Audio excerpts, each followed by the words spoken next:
जुन्या दगडी बांधकामामध्ये तयार केलेल्या विहिरी ज्या आहेत त्या नेहमी पाहत असतो आणि या विहिरीला सहसा आतून पाऱ्या असतात. परंतु मी एक अशी विहीर पाहिलेली आहे तिला आतून पाऱ्या नाहीत.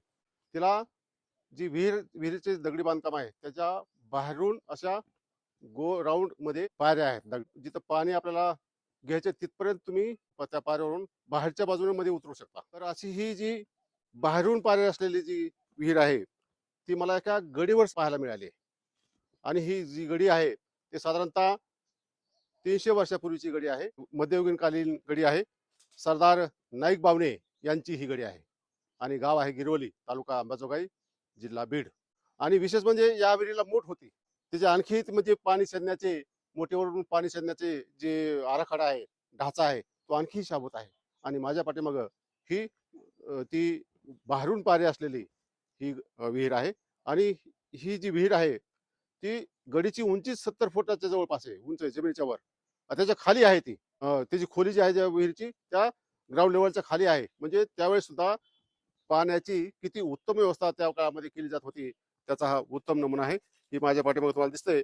तर ही दगडानं बांधकाम केलेली फार आखीव रेखीव अशी ही विहीर आहे. आता थोडं दुर्लक्ष झालेलं आहे, इथं गडीवर कोणी राहत नाही. त्यामुळे गावपट्टी पलीकडच्या बाजूला आहे. हं. आणि ही विहीरचं वैशिष्ट्य असं आहे की तुम्हाला असं मधून पायऱ्या नाही, त्याला बाहेरून पायऱ्या आहेत.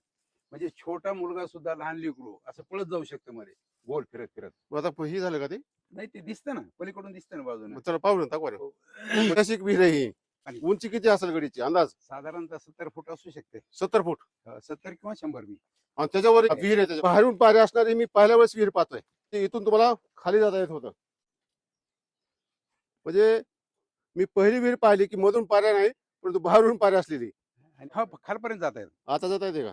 नाही, मी अर्ध्यापर्यंत गेलेलो आहे जुन्या काळात लहान असताना. हं. पण आता शक्य नाही, सगळं ते हे झालं. विहिरीमध्ये एक पिंपळाचं आणि एक लिंबाचं झाड वाढलेलं आहे. जे पाणी मोठ्याने शेंद जात होतं त्याचा जो पडझड झालेला ढाचा तुम्हाला दाखवतो मी.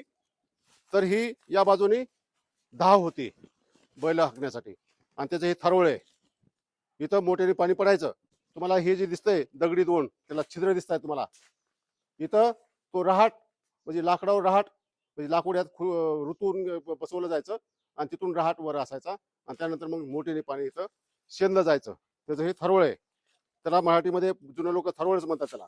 आणि या थरवळ्याच्या बाजूलाच बाहेरच्या बाजूनं ही अशी खाली उतरण्यासाठी गोल गोल फिरणारी ही पायऱ्याची व्यवस्था आहे. ही बाहेरच्या बाजूनी ही स्ट्रक्चर आहे. आता पडझड झाले असल्यामुळे कुणी मध्ये उतरायचं डेअरिंग करू शकत नाही, परंतु त्याला दगडी पायऱ्या आता तुम्हाला दिसत आहेत. अशी लहान मुलं सुद्धा पळत पळत खाली विहिरीच्या पाण्यापर्यंत पोहोचू शकत होती पूर्वी.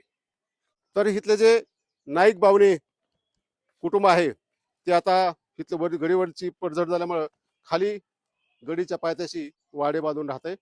जुन्या काळामध्ये वास्तुशास्त्र किती प्रगत होतं याचा उत्तम नमुना म्हणजे ही बाहेरच्या बाजूने पायऱ्या असलेली ही विहीर आहे.